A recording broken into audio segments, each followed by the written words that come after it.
Our expert, our expert is Dr. Radha Sundaram.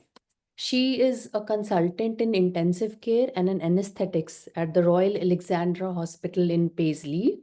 And she's also the Equity, Diversity and Inclusion Lead for the University of Glasgow Medical School. She's also a clinical lead for organ donation in Scotland to promote awareness amongst BME communities. And her interests include end of life care, renal replacement therapy, and organ donation. So, without wasting any time, I would give the mic hand over to Dr. Sundaram. Please, Dr. Sundaram, please, you can start your presentation. And please let me know, change the slide. So, I will do that from my end. Thank you so much. Can everyone hear me? Anji, you're audible to me. How about everybody else? Yes, we can Yes, hear yes. loud and clear. Yeah, that's great. So thank you so much for this kind invitation. And it is indeed a privilege to be speaking to all of you about organ donation. So my name's Radha. I'm a consultant in intensive care and anesthetics. I've been in the UK since 1997. And I also am the clinical lead for organ donation with NHS Blood and Transplant. Next slide, please. So a little bit about my journey. I was born and brought up in India, and I went to medical school in Madras, which is now called Chennai. And then straight after my MBBS, I went to the UK. I did training in medicine and anesthetics and then intensive care, and I've been a consultant for about 18 years now. Around 2008, I was invited to a meeting in Scotland about the fact that people who weren't white actually suffered huge healthcare inequalities when it came to donation and transplantation. So if you were from a Black or ethnic minority group, so people of color, people like ourselves, regardless of our socioeconomic privilege or situation, often waited longer for a matched organ. We were overrepresented on the transplant waiting list. So if you look at the current statistics in the UK, then a quarter of the transplant waiting list are people who are from South Asian backgrounds, that is from Pakistan, India, or Bangladesh, or Black. Whereas if you look at the donor list, less than 3% of people from Black and ethnic minority groups are actually donating organs, which means also certain blood groups are more common amongst us, and it's not so common amongst the Caucasians at all. So blood groups which are rhesus negative. So we do suffer a huge disadvantage if you're in need of an organ, or indeed even a blood transfusion in the UK. And so I was asked to join a conference about it, and I got very, very interested in it. And since 2008, I've been doing a lot of public engagement work, just like the MOHAN Foundation do, but in a very, very small scale, because the MOHAN Foundation is just an amazing, tremendous organization. We're a very small country, and we do it on a very, very small scale. But we have been doing public engagement work, but we work very closely with the government in order to promote awareness about organ donation. And I also have an equity, diversity, and inclusion role amongst NHS Blood and Transplant, which is the overarching organization in the UK, which coordinates donation and transplant. And I also work with the medical school. And one of the key areas that I've been working with the medical school is to try and incorporate organ donation into the curriculum for medical students. So that's my journey. And the map of the UK is when I first went to the UK, I worked in Liverpool and Oxford, and then I ended up in Scotland. Next slide, please. So the objectives of this talk are to sort of discuss the clinical imperative, and all of you are transplant coordinators, so I wouldn't have to labor that point. You probably are very, very aware of why we need to talk about donation and transplants. Give you a little bit of an idea about the statistics on organ donation in the UK, talk to you a little bit about our legal and ethical framework there, and the role of healthcare professionals in approaching families. Then a bit about how we train and educate our staff, about cultural competency, and how we overcome challenges. And then I'll leave you to actually summarize the takeaways. Next slide, please. Quite like this whenever I do anything. This is the golden circle. It's a concept that was proposed by a gentleman called Simon Sinek. So if you Google Simon Sinek TED Talks, Simon Sinek is a behavioral scientist. And he says that whenever you do something, you have to ask yourself, why am I doing it? How am I doing it? And what do I want to see at the end?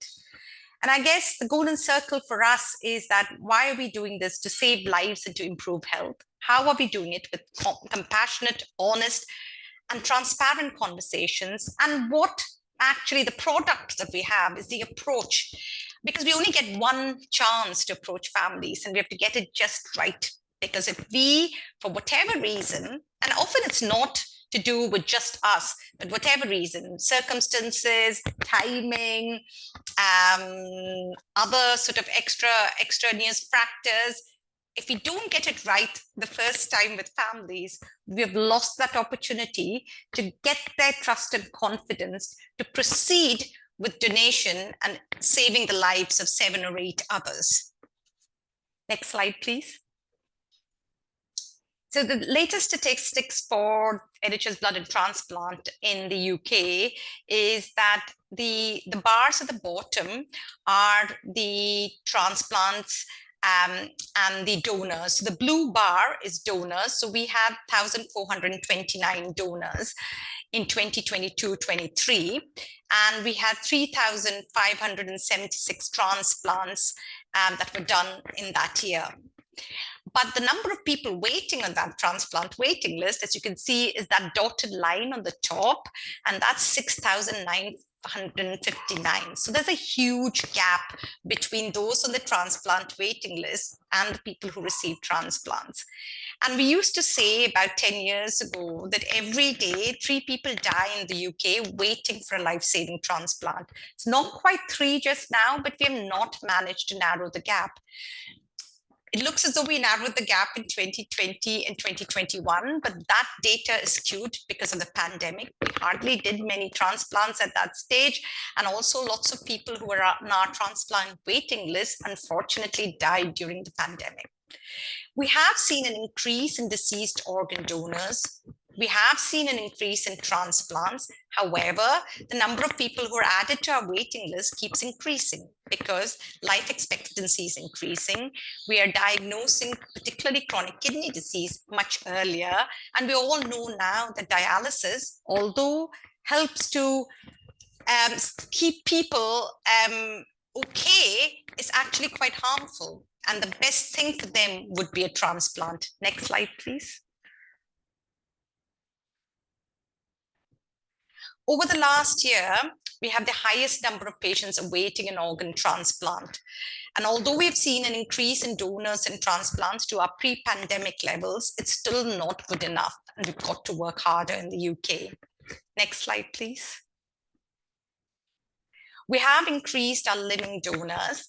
The reason I put this slide is to show you the sort of breakdown of the donors that we have from deceased donors, that donations after death, and living donors. We have started seeing an increase in living donors, but we have seen a decrease in donors who have been declared brainstem dead. Now, in the UK, unlike India, we can proceed the donation in 2 pathways. If patients have a catastrophic brain injury and actually fulfill the criteria for brainstem death, then we can proceed with donation after brainstem death. But if they don't, and we see a large number of patients now who have suffered out of hospital cardiac arrest and have hypoxic brain injury, some for brain death. If we do fulfill the criteria for futility and the team and the family are agreed that continuing life support is going to be of no value to the patient, we can then withdraw treatment with the retrieval team, stand on standby, and we can, if the patient then dies or achieves asystole within 3 hours, we can proceed with donation after circulatory death. The number of patients that actually who actually proceed with circulatory death is steadily increasing, and the number of patients that satisfy the criteria for brainstem death is decreasing. And one of the reasons for this in the UK is our road safety laws. So we don't have that many road traffic collisions. And you might say, isn't that a good thing? Yes, it is a good thing. It's a great thing. We used to see more patients actually come in with traumatic brain injury, and we don't see that anymore because we have very strict traffic laws, we have very strict drink driving laws, and actually we don't see so many traumatic brain injuries. And unlike the United States, which don't have gun laws, we also have very strict gun laws, so we don't see gunshot wounds either. The main group of patients that actually proceed to donation for us are out of hospital cardiac arrest patients. We have ready access to defibrillation and cardiopulmonary resuscitation, even in shopping malls, in public places. And so we're able to make a difference in recovering these patients enough to give them a cardiac output, but not enough to limit their brain damage. And these patients, when they have unsurvivable brain damage, then proceed to donation. Next slide, please. So we, as a country, there was huge support for organ donation. When the British public was surveyed, greater than 96% of them in the late sort of 2018, 2017 said that they would take a transplant if it was their only chance of saving their life. And more than 80% of them said that they were in favor of organ donation. But if you look at the organ donor register, which we all have an opportunity to sign up to when we get a driving license, when we register with a doctor, or if we are just interested, we could always register on it online. Only about, in Scotland, 51% have signed up to the organ donor register, and in England, it's about 48%. So the government, and this was a huge triumph because it was actually two opposing parties, one in power and the other one actually in opposition. And the party in opposition proposed that we move to an opt-out. In Europe, there is huge support for opt-out system because in Spain, they've had an opt-out system for years and it's been successful. It was felt that if society supported organ donation, then it meant that we all actually could be presumed to support organ donation, even if we haven't stated our intent clearly on an organ donor register. And so we moved to an opt-out law in 2015 in Wales, 2020, the Max and Kira's law in England, and 2021 in Scotland. Next slide, please. And this law in England was called the Max and Kira's law. And the little photograph at the top is that of Kira Ball. She was a 9-year-old who tragically died. She fell off her bike and died. And her family agreed to organ donation, and her heart was transplanted into Max Johnson, the little boy to the right, to him. And there you can see Kira's father listening to Kira's heart within Max's body. Max and Kira's family lobbied tirelessly to actually make this legislation, and that's why the law in England is called Max and Kira's law. And because of that, there's been a lot of public support for organ donation. Next slide, please. In Scotland, the Human Tissue Act is actually a very, very robust piece of legislation. It establishes very clearly what futility is. It allows us to seek authorization or consent from families. It makes it very clear how we determine death, and it allows us to do lots of pre-transplantation tests and checks, even if it isn't for the benefit of the dying patient, just to make sure that the organs that are transplanted are in good condition and are viable to be transplanted. We are allowed to intervene and actually do those tests. When the law came in, there was a lot of misinformation, and people felt that it meant that the state wanted control of people's organs, and that's why we were moving to an opt-out. But what we tried very hard to explain to the public is that the law actually makes it easy for doctors. We can now approach every family at end of life and explore their views about organ donation, and it actually gives doctors the courage and the legal sanction to proceed. Next slide, please. The ethical considerations in every country are slightly different. In the UK, respecting autonomy is a huge part of it. So anything where it looks as though the government is imposing control or has some sort of, override laws or powers is often opposed very strongly by the public. There are also ethical considerations of balancing family dynamics in decision making. Now, in the UK, we have a soft opt out, which means that even if the patient was on the organ donor register and had registered their wishes to donate, if the family say no, the medical professionals will not proceed. This has been contested and debated heavily amongst various groups because they feel that this goes against autonomy. For example, if I were going to have an operation, the consent for the operation is only taken from me.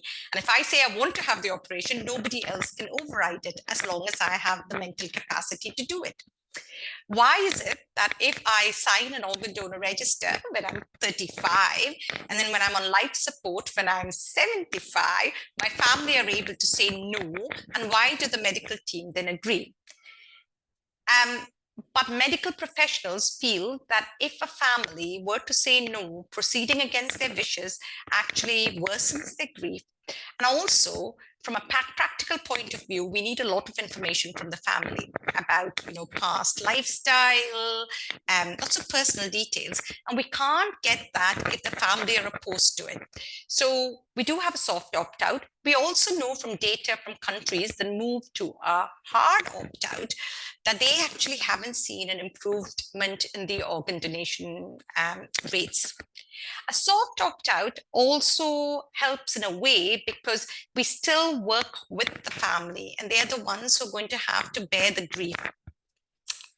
We also find that if someone is on the organ donor register, it's very rare that families will oppose it because once they have tangible proof that a person actually registered their wishes, then they tend not to oppose their views.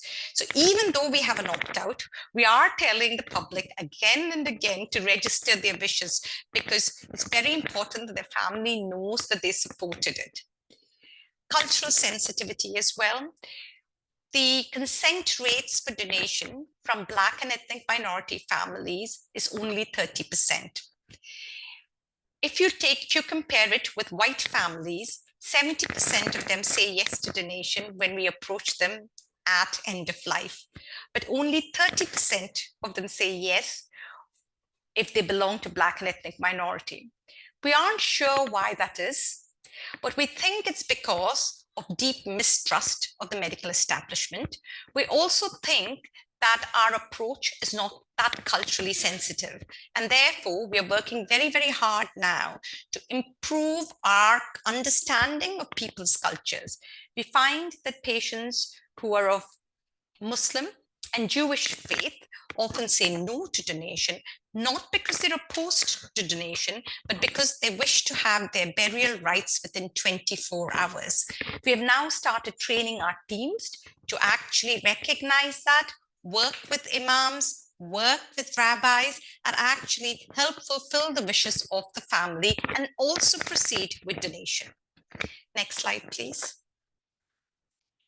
In our hospitals and our practice, because we are a national health service and all hospitals are run by the government, we have only one private intensive care unit in the whole of the UK. Our practice is quite standardized. In our ICUs, first of all, the team, the multidisciplinary team, which includes doctors and nurses and allied health professionals and doctors from all specialties, have to agree that treatment is futile. Once they agree that, we then have to change our direction of care to comfort and dignity. In our ICUs in Scotland, we use something called the comfort tool. Once we have got consensus, and if we do suspect brain death, we ensure that we have done all the preparation for the testing. We have the doctors who can do it. We've got it all we've made sure we have achieved the preconditions. We then consider organ donation. We have an embedded specialist nurse in organ donation in every ICU, even if they're not physically present in our ICU because they're covering another intensive care unit, they phone every morning to ask us whether we have any patients where we will be considering organ donation or change of focus of care. They will then look at the organ donor register, which they have access to, and find out if the patient that we are discussing is actually registered to donate. They will also look through their with our permission, look through their medical portfolio to see whether there are any contraindications to donation. We also make sure that all our medical documentation is up to date, make sure that the family is present. And there's a huge emphasis because the society in the UK is becoming more and more diverse. 18% of England and Wales, actually people are of non-white ethnicity.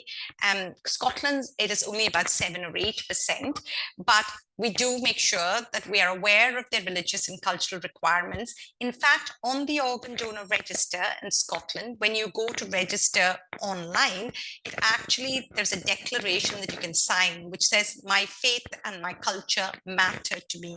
If you tick that, then when you're on life support, when the specialist nurse in organ donation goes to the organ donor register, they know that you have some unique religious or cultural requirements, and they're able to actually work with the family and find out how they can navigate this to the satisfaction of the entire family.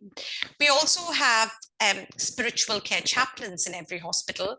70% of the UK are actually agnostic, even though they may go to a church for a wedding or go to a church during Christmas. They actually are not as religious as maybe some other faiths, but they still have a spiritual need. So every hospital has spiritual care chaplains who are actually educated in organ donation. We do lots of teaching for them, and they're able to come and support the families. We also make sure that at end of life, we try and fulfill the wishes of the family. We have a chart that is called What Matters to You. And we ask the family, what matters to you and to your loved one who's on life support? What is it that we can do now to make it in some ways more comforting, less clinical, and more person-centered for you? So often, particularly if they're older, then the nurses will work with the grandchildren who are visiting to make sort of thumbprints. Sometimes they'll cut a piece of the ECG and put it in a bottle for them to take away as a keepsake. So there's a lot of memory making and keepsakes. We also follow up our patients. So if our patients have proceeded with donation, then our specialist nurse in organ donation will follow up with the family for a couple of months, certainly, and maybe even longer. There's a question here, and I'll deal with the question at the end. Next slide, please. These are just some principles of communication to relatives. I don't want to sound patronizing, but this is what we use when we teach our medical students and our doctors in training. We get a lot of training from our palliative care doctors, from our chaplains and communication experts. And this is really, really important. Nowadays, we often are so busy and distracted. We take our phones in, and we're not able to give families our full attention. Our specialist nurses in organ donation are very, very careful not to take their phones and pagers in when they speak to family. They make sure that they're familiar with the patient's story. Every patient in a Scottish ICU has something called What Matters to You that's filled in. So as soon as the patient gets admitted to ICU, the nurses will ask the family to write about the patient. So what do they like? What sort of a person were they? What were their hobbies? What religion were they? And everything down. And so we make sure that we're familiar with that, because we don't want them to think that it's only their organs that we're interested in. It's about the sanctity of their wish. They wish to donate. We find somewhere private and quiet to speak. We never do it on the unit. We usually have rooms for that. And we also have to sometimes confirm that we're speaking to the next of kin. We also have a hierarchy that is set by law. So we didn't have that 5 years ago, but the new Human Tissue Authorization Act actually tells us about the hierarchy in the family. So it often, for example, the sort of spouse or the partner is the usual next of kin. But if they are not there, then there is a hierarchy that we follow. And one of the things that we always tell our doctors in training and our medical students is to hold the silence, is to not feel that they have to answer every question, to give the family time to actually process it. And I love people time to process and then come back and speak. Next slide, please. And again, this is our slide that we use for our medical students and doctors in training. We tell them not to use jargon, not to go alone, and not to broach the subject of organ donation before we make a decision about end of life. And sometimes families are very angry with care from the ambulance service or the general practitioners, and we tell them try not to get involved in that sort of conversation. Next slide, please. We have a combined approach. 10 years ago, the doctor would go in on their own, and then we would introduce the specialist nurse, whereas now we know that if we take the specialist nurse in when we go to speak them, the chances of the family saying yes are much higher. We also have specialist requesters. These are specialist nurses who are trained in the approach, and sometimes they will come ahead of the specialist nurse and they will accompany us. As far as possible, we speak to family only in the presence of the organ donation team. So I might have been speaking to them about prognosis. They might be seeing me every day when I've done the ward round. But once we get to the stage when we have got to end of life, then when I go and speak to them about end of life and organ donation, I will make sure that I have a specialist nurse with me. We offer opportunity to ask questions, and certainly with brain death, we invite them now to witness the second test of brain death testing, because we used to think we were very paternalistic. We made assumptions that families used to find the testing really, really painful and agonizing, but we've actually found that it gives them particularly the apnea test, it gives them tangible proof that there is no chance of survival. Brain death, as you all know, is quite difficult for some families to get their heads around, particularly our Muslim families. And so with them, we do a lot of preparation and counseling. Next slide, please. This slide is just to say that what's really important is trust. So for the potential donor, we've got to make sure that we respect their autonomy. We have to make sure that we give them a dignified death, that we had prioritized their saving their life, and then we had to sort of move to comfort care, and also that their wish is honored in the most appropriate way. We scrutinize our organ allocation very, very carefully. So if we do proceed with donation and then by some quirk of fate, the organs have not been transplanted, or they've been damaged, or we could have actually found out even earlier with a scan or a test that they were not going to be suitable for transplantation, then we shouldn't have retrieved them in the first place. We scrutinize that very, very carefully in order to maintain the trust. Next slide, please. We're also very careful about the trust relationship from recipients' perspectives. We have a huge number of people waiting on the waiting list. These people are phoned, they're waiting for that phone call when they're asked to bring their overnight bag and come to a hospital because a match has been found. It's important when we approach these families. It's important when we do our fact-finding and information gathering and our offering of organs that we actually match the right organs to the right people, and that we don't waste anything, and that we've done it in good faith. So this is really, really important to us, and all this is scrutinized in our data and our debriefs. Next slide, please. And for us as healthcare professionals, again, we need to come across as being honest, as being transparent, and make sure that we recognize that all families are different. It's important that we don't go with the same formulaic approach to every family. Every family is unique. I recently had a family that had a Muslim surname, and I could see that their heritage was Middle Eastern. But when we approached them with organ donation, we had some assumptions. We made some wrong assumptions that they were probably Muslim, and so they would have reservations about saying yes, because we know that from our data, 70% of our Muslim families say no to donation. However, we found that there were mixed marriages in that family, and some of them were actually Christian, and they were very supportive of organ donation.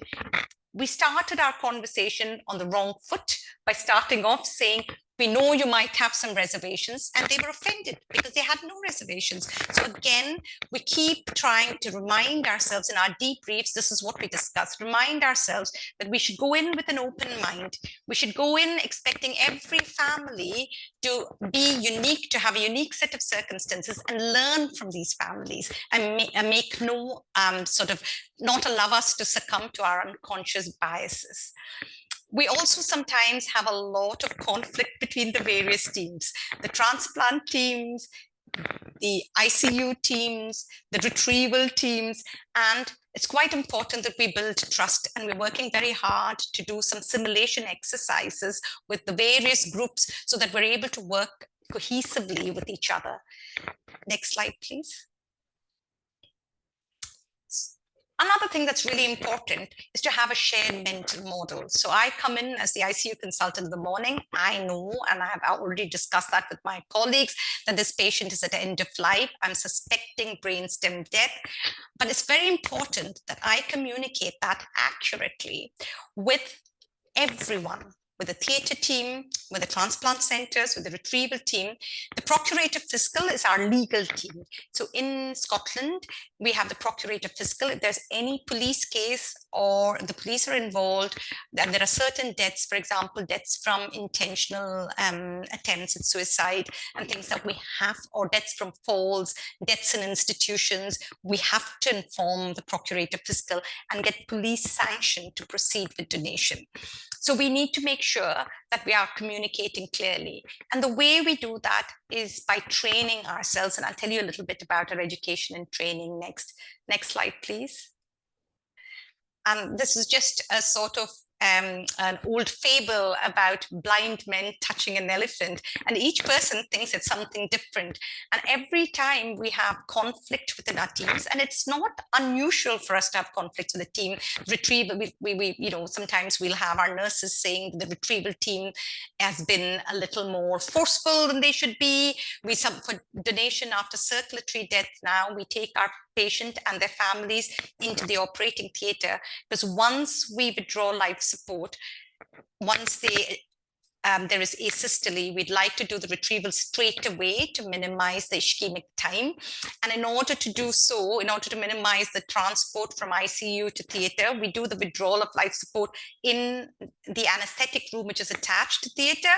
And so our nurses are there looking after the family. We also have the specialist nurse and organ donation and the retrieval team there, and that can cause conflict. And so it's really, really important to use the same language, to use non-judgmental language, and actually be able to convey the right thing to the teams. Because sometimes when you get it wrong, it does have not just a terrible impact on the potential recipients or the donor families, but also on the team. We sometimes find that the moral distress that our specialist nurses or doctors undergo is pretty huge. So it's quite important to be very clear, to have debriefs, to learn from it, and to be reflective.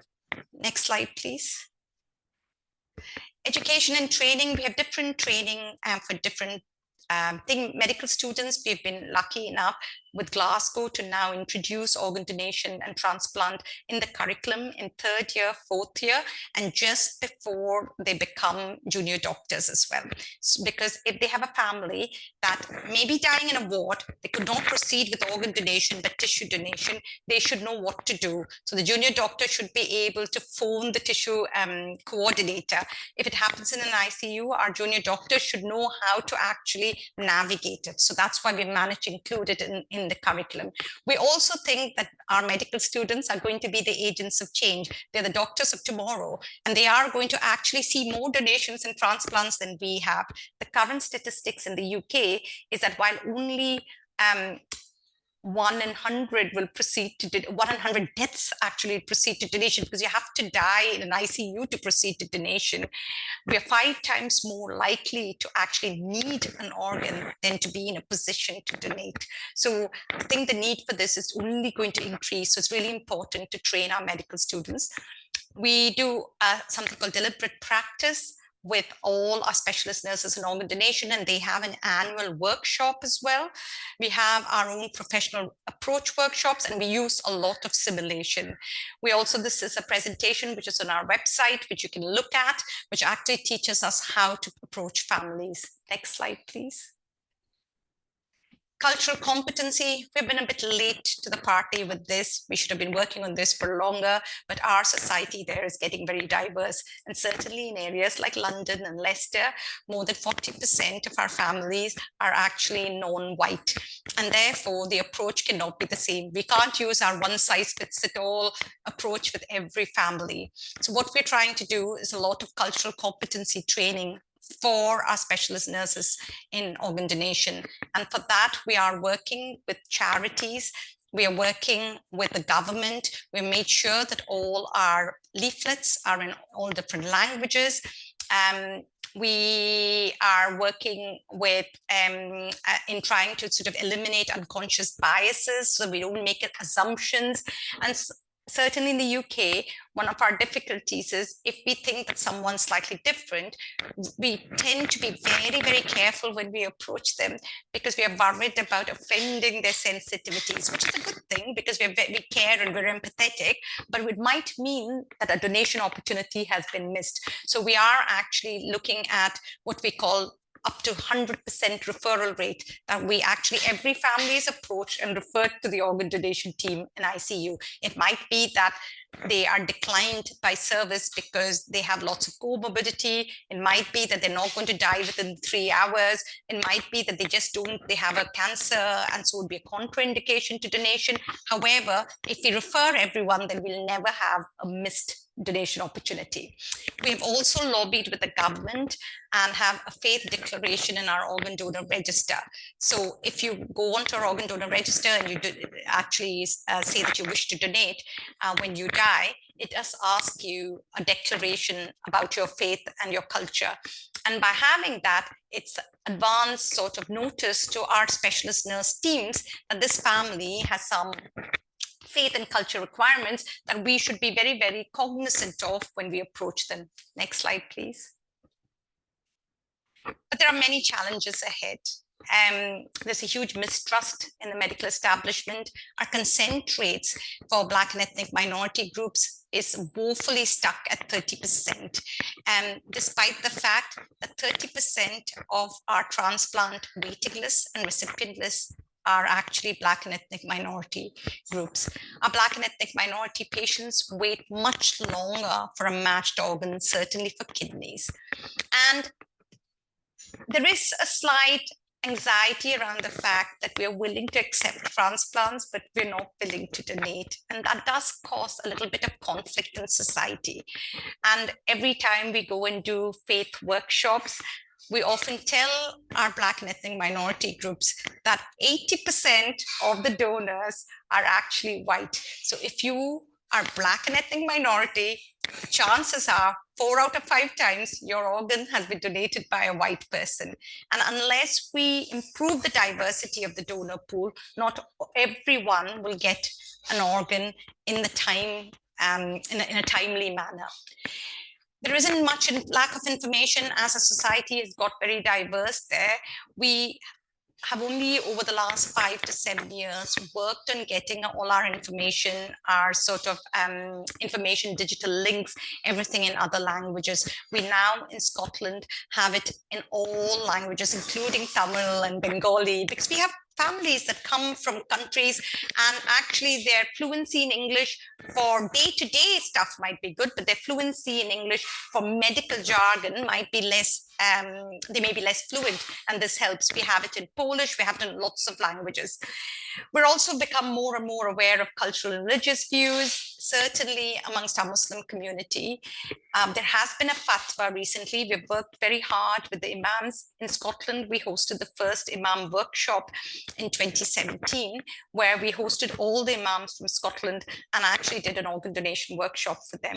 And because of that, we've worked with some imams to create a fatwa to allow brain death determination. However, if families are opposed to the idea of brain death, we do then, if they're still agreeable to donation, we do proceed with donation after circulatory death, which we can do in the UK, which has been a huge boon for us. There have been challenges with the Archie Battersby case. He was a young lad who had a hypoxic brain injury, and his family would not allow the doctors to do brain death determination. And they actually went to the European Court of Human Rights, and that became a huge media case with lots of interest. So we have to be very careful when we are approaching families. But one of the things that we try hard to do is to not just give them information ourselves, but actually provide them with links to see, even when they're in the waiting room of our ICUs, so all their questions are answered. You might know that recently a pig kidney was successfully transplanted in America. We've had quite a lot of our Muslim and Jewish patients ask us whether that might become the norm, because it would be difficult for them with their religious sensibilities. Given that 1 in 3 people in the UK die waiting for a life-saving transplant, and more die outside of the UK waiting for a life-saving transplant, as doctors, of course, we would like to explore every option to give people a disease-free life. But I can see the sort of anxieties around animal transplants as well. So I think the times ahead are quite challenging, but will also be exciting, I think. Next slide, please. This was a slide that I found, which I have to give credit to a book called The Frontiers in Healthcare and Organ Donation for, and every healthcare system is different. It is just to give you an idea that the success of an organ donation system and transplantation is so reliant on the system, whether it's an opt-in or whether it's an opt-out, whether there's a registry, whether it's closely coordinated by one organization. It also depends on the demographics of the country. Now, you would think that countries that are more developed in the West probably have higher donation rates. They do have better donation rates, but we are struggling with a very aging population. So a lot of our patients, even if they wish to donate, might not be eligible to donate, because they have comorbidities like diabetes or hypertension. And so unless we try to put in preventative measures, so it's not enough for us to only work at the sort of end of the pipeline in trying to increase the number of transplants. We actually need to also work on people not needing a transplant. So preventative medicine is as important. Health pricing, if you make the drugs, anti-rejection drugs, so expensive, then it is likely that patients will not be compliant and actually need another transplant. So there are so many factors that help to determine the success of an organ donation system. But what we do when we approach families is also very, very, very vital. Next slide, please. I'm happy to take questions. I saw a question about faith and religious things. Let me just look at the questions. That's the question from Jaya, my colleague. She's in Mumbai. So she's asking you, can you elaborate with an example how you're working with the religion and cultural special requests indicated through the comfort tool, COMFORT? Yeah. So we've been doing a lot of public engagement work. We work with a charity called Kidney Research UK, which is a national charity in the UK, which has for the last 10 years piloted a project called the Peer Educators Project. So they go to communities and they train the community leaders about kidney disease, prevention and organ donation. And then they sort of go to mosques, gurudwaras, temples, synagogues, and work with the chaplains and the imams, rabbis, and our priests about organ donation. We work a lot with interfaith associations as well. But the difficulty for us is when families are already in our intensive care unit, if they say that they wish to to speak to their imam, or they wish to speak to their rabbi, we encourage that. It's difficult for us to have every denominational hospital chaplain. In fact, I think in Scotland, we have only one chaplain who is not white. So, but all our chaplains are trained in multi-faith. So they've had lots of multi-faith training. So they are able to come and support families. What we've noticed now is that because the demographic composition of the UK is changing, 1 in 5 of sort of school students in the UK are actually non-white, so 20%, it's a huge number. We are doing more and more schools engagement work because we go to high school, to 11th and 12th standard. And over there, when we go and speak to children about organ donation, we find that they are more receptive. They're actually very bothered about equity. They also are very bothered about reciprocity. They can't understand how people say yes to a transplant but no to a donation. We keep trying to explain to them they happen at different times to different people. So, but they almost think that it's wrong. And if you say no to donation, then you should not be allocated an organ. And that would never happen in the UK. But we find that actually maybe whole systems, public engagement work is what works. Specifically at end of life, we have had families. So I've had a family that have asked for to speak to their elder from the Gurudwara. And we actually, previously doctors would be slightly reticent about speaking to non-family members, but we now do sort of love that. And we have Teams calls or family conferences. Okay. Thank you, Dr. Radha. I have a question of my own, actually. थोड़े से तो खा ले ना. Can you please unmute? पिटना है तेरे को. Hello. उसको दिया. Someone's yeah, I know. Simran, So, can you Yogita, please can you mute please yourself? mute? Done. Yeah, okay, thank you. So I just wanted to ask you that Wales is 2015 and UK is 2020 when the opt-in system, the soft opt-in system. So do you feel that has brought in any changes? And if yes, what? I would ask about the organ donation rate. Yeah, so sadly, it hasn't. And I think one of the views about it is that it should have been accompanied by lots of public engagement. Now, it's quite a complex piece of legislation, and just to bring it in and not actually engage with the public, and they did it during COVID, so that is the excuse for not doing public engagement. So what we find is most families who haven't registered say, oh, well, I didn't register because I thought it was an opt-out anyway, so you were going to take my organs, so why should I bother? But the person who thinks that isn't the person on life support.